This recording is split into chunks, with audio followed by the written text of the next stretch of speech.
Dreamcatchers, welcome to another day in the Writer's Haven. I'm your host, Helena, and today we're going to hear from best-selling and award-winning author Francis-Sharma.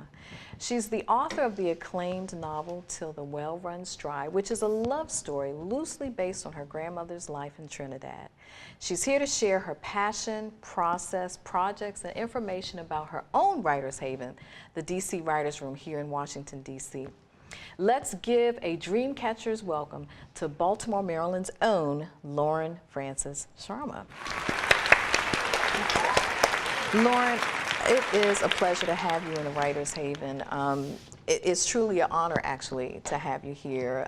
You just bring such a wealth of knowledge in terms of writing and just the artistry of it, which is very evident in your book, very evident in the accolades that you've received, and the fact that it's your first novel makes you even more of a gem in the literary world. So I want to start, before we start talking about the book itself, I really want to talk about you, the person, and you know, just tell us about how you got into writing and that journey. I think that I had always wanted to be a writer. I have West Indian parents who were pretty clear about pursuing artistic interests. It was lawyer, doctor, you know, something a lot more practical. So I pursued law and became a lawyer and was practicing for quite a while. When I had my second child, I decided to stay home for a couple of years and just get her off to kind of pre-primary school. And it was during that time that this particular book came to me. Now, I had been trying to write for a long time before then. I'd written 2 novels that were in the drawer, so I'd convinced myself that I was not a writer. But when this idea popped into my head, I kept saying, you should give it one more try. And so and this was one of the novels that you had in? No, this was a brand new idea. This is novel number 3. Okay. I call it, yeah. But, you know, obviously, third time's a charm. So, yeah. So, you know, as an attorney, you know, there's that left brain that's always functioning, and so there's the creativity that comes from the right brain.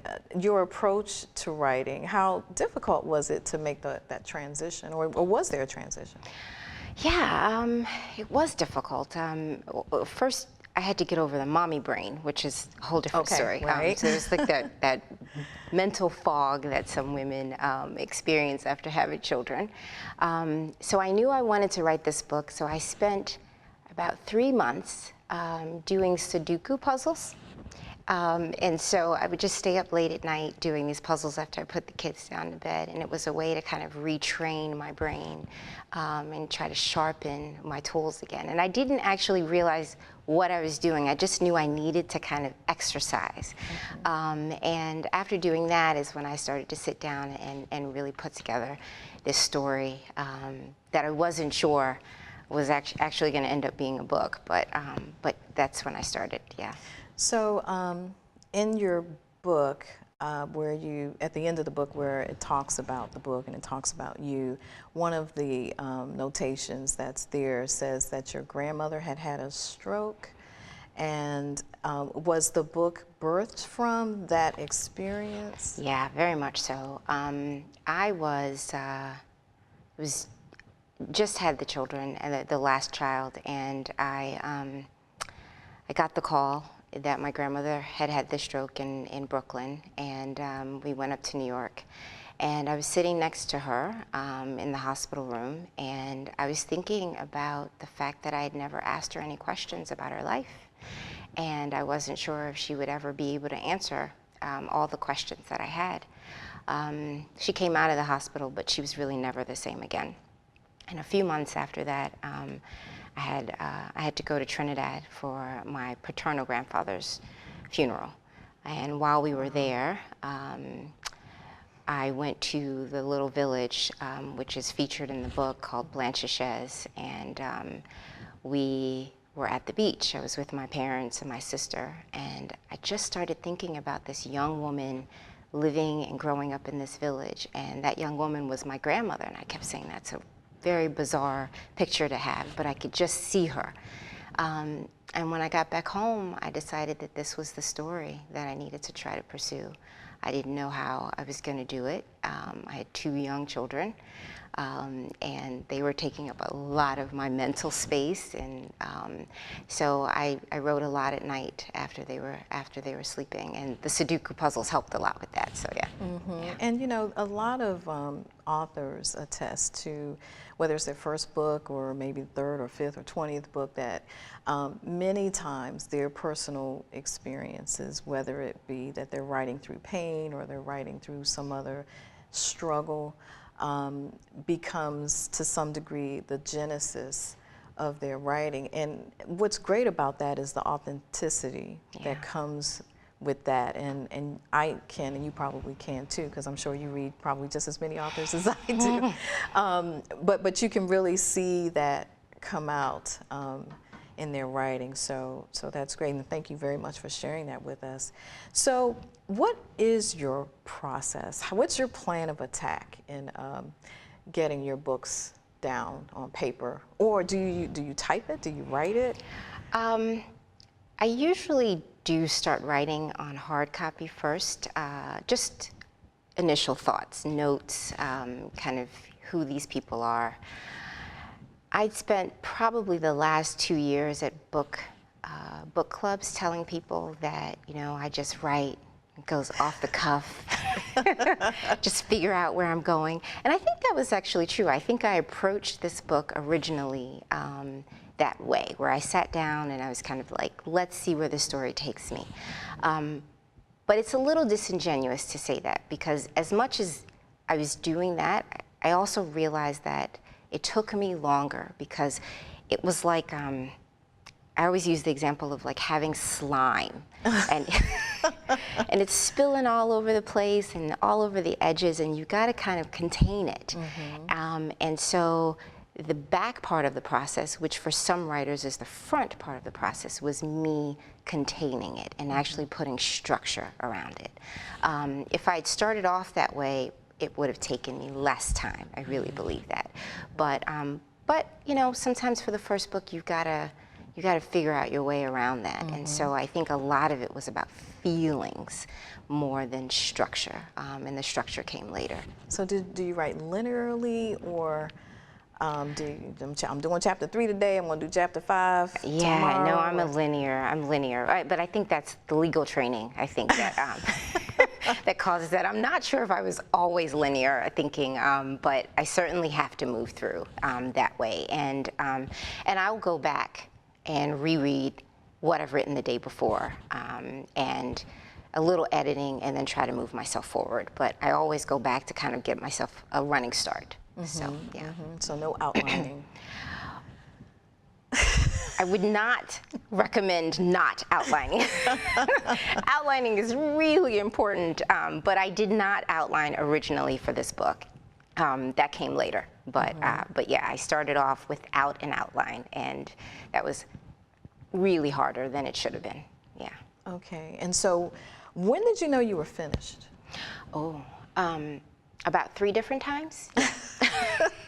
You mean 3 different drafts? 3 different drafts, yeah. Okay. I'm really bad at being able to know when I'm at the end. I get really excited and I think the story is great, and I know a lot of writers do this, you know, and they push it out to people, and that's when you get that, oh, well, I have some more questions, or I didn't really understand this part. So beta readers are really important. I had a group of people, kind of a little group that we got together during the process of my writing, and they were really helpful. And I think there was one woman in the group who had been critical up until the end, and one day she looked at me and she said, "I don't think there's anything else we can do here." And then I was like, oh, maybe we're here. So that's when I tried to shop it. Yeah, and then there was an edit after that, and then there was another edit after that, and then there was another edit after that.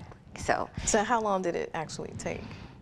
All told, this was a 4-year process. Yeah, yeah. So I had taken a class at the Bethesda Writer Center. Mm-hmm.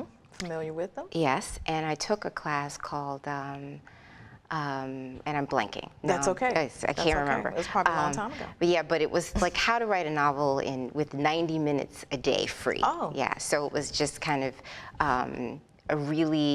a class really meant to kind of teach you how to use your time wisely if you had just a little bit of time. Mm-hmm. While I was there, the professor or the workshop leader recommended that we go to conferences. And so she mentioned a conference called Thriller Fest, which is in New York. And I remember raising my hand and going, well, I didn't write a thriller. How can I show up at Thriller Fest? And she said, just go, because there are agents there who also rep people who don't write thrillers. Okay. And I was like, So I stuck that in the back of my head, and when that writer in my group said, there's nothing left that we can do, I looked at the calendar and I was like, Thriller Fest is in about 4 more months. I think I'll go to that. Mm-hmm. So I did. I went up to New York for the day, and I went, and it was like speed dating for agents. So you sit there and you pitch your idea. You've got 30 seconds, mm-hmm. And these are well-known agents, yes, who all go there, and there are probably 30 or 40 of them lined up in these rooms, and you sign up and you just run to their tables and hope that you're the first one.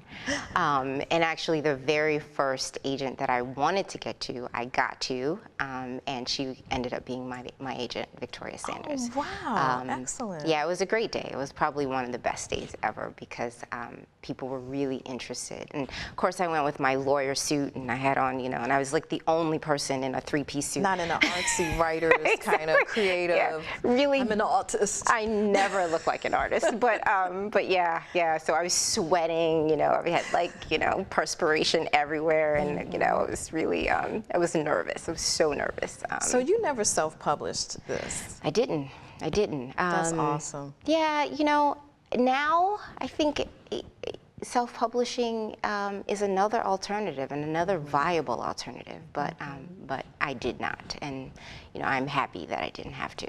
Absolutely. Yeah. Absolutely. That's the way to go if you can.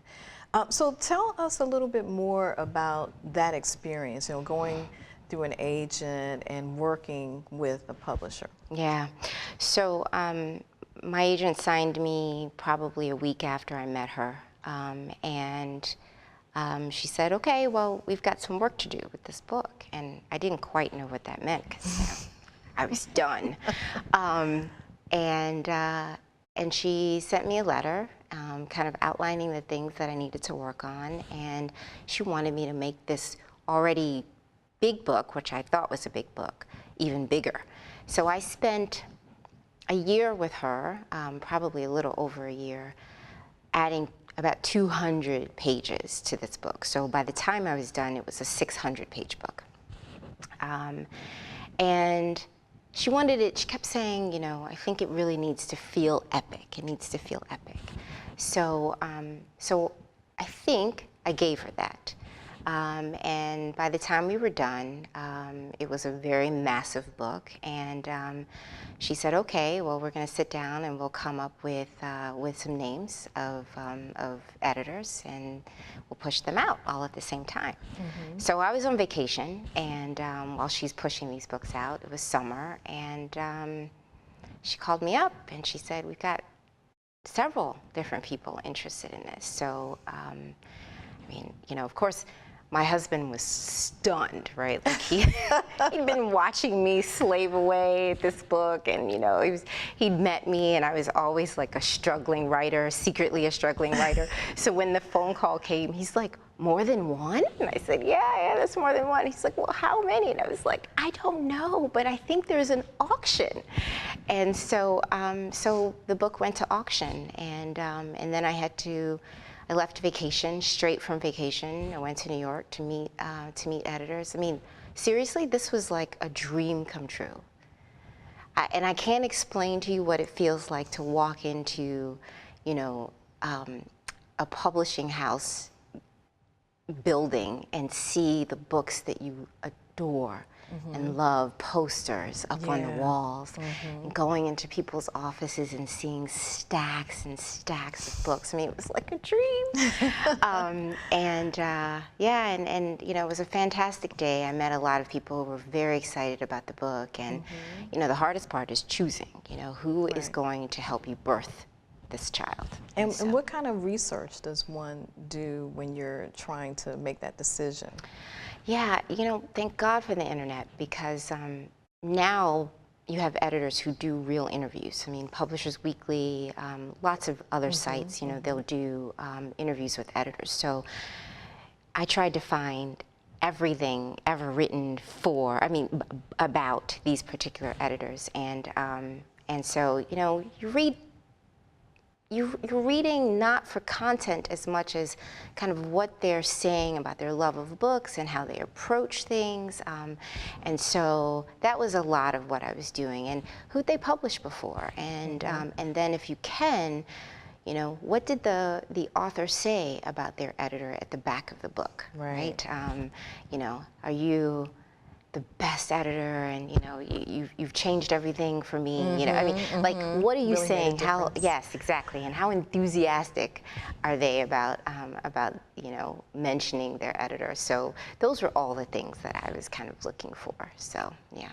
Okay, okay, and so that you were fully embraced by the publishing world, as evident in the many, many reviews that came out about your book, highly critically acclaimed.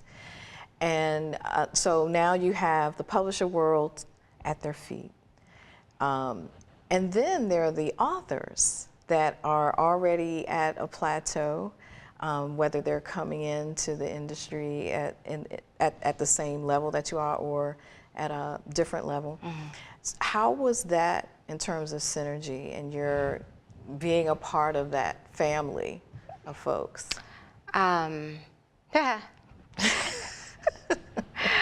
So on the publishing side, you really have to make a decision about whether or not you're going to rely completely on the publisher to get you the reviews and get people reading your book. I made the decision early on that I was going to invest in myself. And so I hired a outside PR person, Gilda, and she's actually Misty Copeland's manager now, which is, you know, fantastic. And she did a wonderful job. And my goal with her was actually reaching out to a particular audience. I wanted to make sure that African American audiences were not forgotten in that process. So she really reached out to Essence, to Ebony, to make sure, you know, the African American bloggers were, you know, were getting the books. And so that was a really important part of it. The other part, obviously, is that you need blurbs. You need other authors to support you in the process. The endorsements. I knew no one, like absolutely no other writer. So my agent, my editor, they reached out to people and said, hey, will you read this book and will you say something nice about it, please? And so a lot of the first couple of years of my book being out was me really trying to get my foot into that world. You know, it was a completely different world for me. I knew no one. Even with the awards that you won? Still, I mean, you know, still. And I'll say this is, you know, this is my own observation and I could be wrong about this. But for Black writers in particular, there very often the most acclaimed Black writers seem to be in academia. That's not always true, but it certainly is true much of the time. And I have a JD. I don't have a PhD, and I don't have an MFA. And so entering into that world with people who are in the academy is very different. And you know, they ask each other to be at conferences and to speak on panels with each other Yeah. because they know each other, and Right. they've been in cohorts together, and they've been working together for many, many years. And so I really had to find other ways to kind of get to know people. And so I would reach out, or if I ended up going to a conference, I would pull someone aside and say, Book festivals. Book festivals. I would say the Anguilla Book Festival was probably my first time doing a book festival and really getting to know other writers, and that helped me a great deal. And just a plug, it's a fantastic book festival if anybody wants to go to. Is it around the same time? It's usually every year? in May of every year, so really, really beautiful. And if you haven't been to Anguilla, go. Okay. But yeah, so and I spent a lot of time cultivating these relationships, reaching out and saying, I really love your books. Is there something that is there any advice you could give me on how to approach this or how to approach that? I mean, a specific question.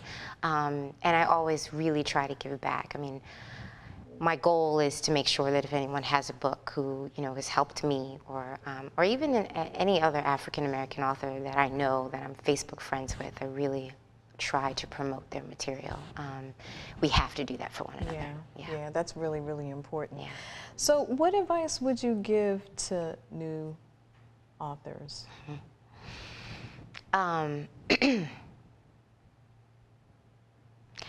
Well, people always say, don't give up, right? Yeah. Just keep trying. And I think there's truth to that. I mean, I spent a decade or more just dreaming about trying to do this, and eventually it worked. But I also was really reluctant at first to join a writer's group, take a class in writing. Like, I thought I could do this, and I thought I knew what I was doing. And I think I do have some natural talent, but that needs to be honed. We are our own worst critics. Yes, for sure. Yeah, but that's actually a good thing. Yeah, that's but actually a good thing. It's important to get other people to kind of, help you figure out how to structure things. Read other books. Everybody says that, but it's true. It is very true. But the question really, I always say this, is are you reading for entertainment, or are you reading for to see process and to see what, and there's a different kind of reading, and sometimes it's really important to remember, if you're a writer, that you need to be looking at what that author did, how they approached a particular problem. Did they do first person or third person, and is it third person close in, and how did that put them in a box or not, or allow them to explore things a little bit more? And if they're going to bring up something historical, how did they interweave that in the story without the plot dropping? I mean, there are all these questions that you need to ask yourself when you're reading and you're trying to be a writer. And then there's the whole language of writing. There's the whole language of writing. And the voice and the tone. Yes. All those other things that, there are plenty of classes that teach that, but, you really, really don't get the artistry of that until you really start working that and just staying in the grind. Yeah. And continuing that, and seeing that for yourself in your own writing, and as well as other people critiquing it. So what's next? What's your next project? Can you talk to us about it? Is it contained? And you're not allowed to speak on it? Well, I do have a project that's sitting on the desk now, so I'm kind of waiting to see what my agent thinks about that. But I'm really excited about it. It's a historical novel set in the late 1700s to early 1800s, both in Trinidad and what will become the United States of America. It is a Western. Okay, I like it already. And it's thrilling. It's thrilling, and it was thrilling to write. How many women write Westerns? There are some, but you're right. There's not many. Yeah. But I was really drawn to this story, and I think I pull it off. So. Okay. Yeah. Now tell us about the Writers' Room. Oh, Definitely. yeah, my new baby. About that. So the Writers' Room is in D.C. in Tenleytown, 4000 Albemarle, And I used to write there when I was writing Till the Well Runs Dry. When I couldn't get quiet in the house, a friend of mine, a writer friend of mine, said to me, you know, I go to this place because she too had small children, and she said, you know, it's perfect. You just go there. You can go anytime, 24 hours a day, 7 days a week, and you can write. And so I would go on late nights or Sunday afternoons. Sometimes I would get a sitter, or sometimes my husband would manage the kids, and I would just be in quiet, and I'd get so much work done. So when the previous owners decided to move out of DC, they moved to New York, I just said, you know, maybe I should try taking it over. And I did in April. And, of what year? This April of just last year. Wow. Yeah. Oh, this year. What am I talking 2017. about? 2017. Yes. Okay. Yeah. So not that long ago. And it's been mine ever since. And it's been great. I mean, it's you know, there's a lot of other co-working spaces that are popping up, but to have a place for writers, to hear the clicking of the keyboard, to know that other people are writing words, and you know, we've got journalists and nonfiction writers and essayists and, you know, professors, and it's a fantastic environment to be in. We're not all chatty, but you know, there's a little break room, and we come out and we ask each other about work, and we get together for socials sometimes. But it's a built-in community that's waiting and ready for people, and I needed it, and I know a lot of other writers do. Okay, well, I will definitely visit. Oh yeah. How does one get entry? You send an email to, we have a website, dcwritersroom.com, and info@writersroomdc.com, and so you can send an email, and anytime you want to come, you can come by and visit. It's open. You need a specialized code if you're a member to get in, but we take people on tours all the time. Okay, that is a great gift that you're giving to the community. I hope so. I mean, that was really the intention, like to give what I was given. Yeah. That's wonderful. Well, Lauren, thank you so much for being in the Haven with us. Thank you. The time went by way too fast, but I know that you're going to come back, and I'm sure that our dream catchers really got a lot of our discussion today. So, dream catchers, I hope you enjoyed today's show and was inspired by the work and talent of Lauren Francis-Sharma. For more information about Lauren and the DC Writers Room, you can visit her website at laurenfrancis.sharma.com and dcwritersroom.com. Also, you can hit her up on Facebook, Twitter, and Instagram. Yeah. Next week in the Haven, join us for a discussion with author and motivational speaker Tracy Smith, who will discuss her books Heaven's Playground and Be Cute for You. Until then, catch fire on purpose. Stacy, don't.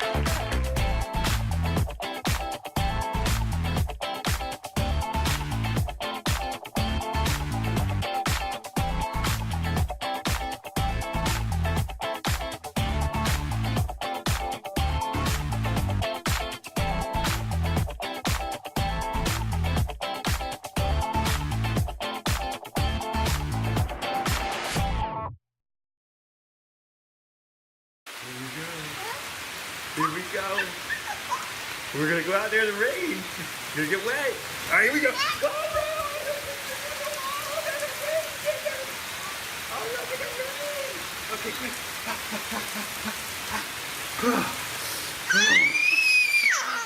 Oh yeah, yes. So much fun. Mwah. Yeah, Dad. We're getting so wet.